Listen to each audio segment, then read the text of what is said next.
process right now where, going into construction next year, there's some lead up stuff, like as we have surveys done and all that, it is kind of good to have that access for our consultants and that with, a lot of people out there, so we can kind of get things.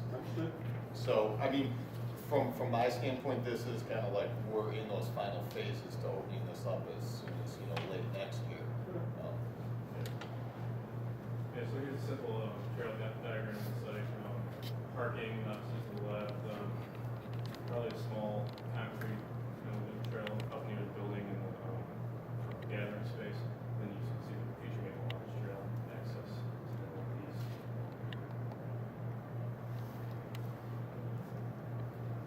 This is kind of our master plan for the shelter parking lot area. Just a small parking lot. This would have to be aggregate, I believe, according to the conservation easements. We do have to provide some stormwater management on the site for the hard surfaces, the aggregate parking and drive and shelter area. We're just looking at an open pavilion here, nothing big, 30 to 50 people max for that area. Small gathering space in front. Since this would be used for kind of group presentations a lot for the NACBooks and NRM, a big enough area to pull in our buses or whatnot, but not something that's going to overrun the site for the future. I don't think we need all that much parking out there, so 20 car parking lot would probably work.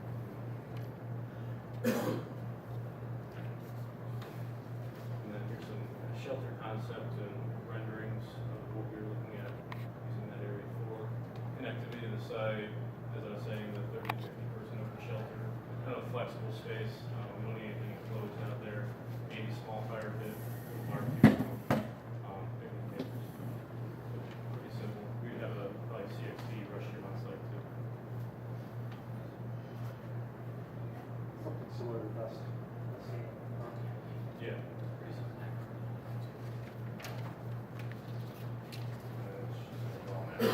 Showing the city of Akron land to the east. Connection to those. Pretty conservation easement on the Akron land. I'm not sure how their stuff is put together. But obviously, they're never going to develop. They want to keep that. That's part of their water. Yeah. Part of their watershed, right? Yeah, that's part of their public drinking. So yeah, I don't see that really going to do that. Any other questions?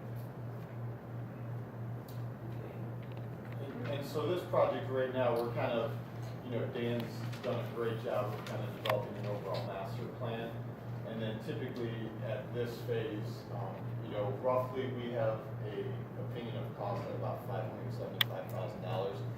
It would be a combination of probably more contracted work for the parking area and the shelter, and then utilizing our in-house construction crew to do more of the trail work and the boardwalks. We just have been successful with that approach. We feel they're a little bit more sensitive. We have a little bit more day-to-day kind of contact with them. So I think from developing the trail network, it works out real well. But really at this point, for all three projects, we'd be looking at, going out and doing more design development, construction drawings, and having everything ready to bid by the end of the year. So What type we of can equipment do you use to get the aggregate into that? I'm sorry. What type of equipment do you use to get the aggregate actually in? Our guys actually we have the Yanmars, those little they're like a little track vehicle that dumps, so they use that, mini excavators, a little bit of skid steer, but the Yanmars seem to be the kind of preferred. 2-ton. No, yeah. I was curious how big of a piece of equipment do you get in? It's 6 foot wide. Yes, so it's smaller stuff. We make our trail 6 feet, so it's kind of perfect. Those track trucks. It's all. Yeah.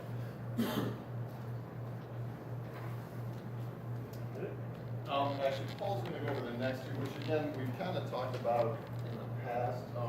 They're both projects that we're pursuing some grant funding on. I don't know if up there much. This is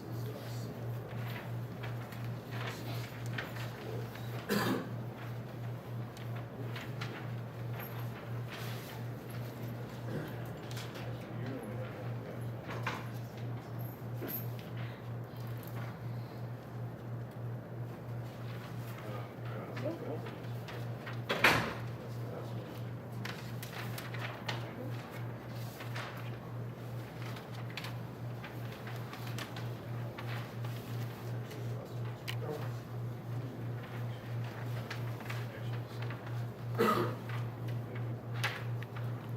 on both of these projects, we have actually started the process of applying for grant funding. For Sunnybrook, we've applied for about $200,000 in funding, and for the Westwoods, we've applied for $325,600 in funding. We won't know about the award on the funding till a little bit later, probably late summer. Paul? Yeah, so thank you for allowing me a couple minutes of time. We're going to talk quickly about some potential projects. We're keeping our fingers crossed. We don't have these quite yet, but the conversations I've had with the funders have been pretty positive and look pretty good so far. I just met a couple of weeks ago with Ohio EPA, came up from Columbus at Sunnybrook wetland stream restoration site that we put in for a Ohio EPA 319 funding.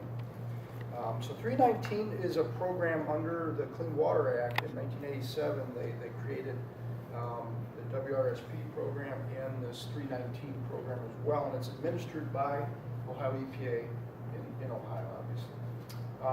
And so what we did is we applied every year. They have applicants that are, and it's all basically stormwater or how to negate non-point source pollution problems. So that's what 319 is all about. We applied, and we should know. We just applied in March.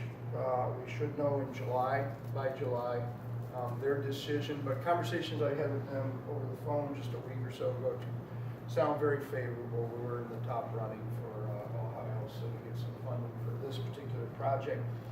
Sunnybrook is one of those special streams, and you've heard me talk about it before, it's cold water habitat. We're sitting on one of the other places, but Schrid River watershed in the state of Ohio, I think, has more cold water habitat designated than any other stream in Ohio. And cold water habitat is important because it's just that, it's spring-fed, groundwater-fed system, harbors unique plants and animals, and it's a kind of something that we should be proud of in Northeast Ohio that we have. And so protecting that and trying to improve those streams are kind of a top priority for folks in the conservation world and certainly us in Ohio EPA.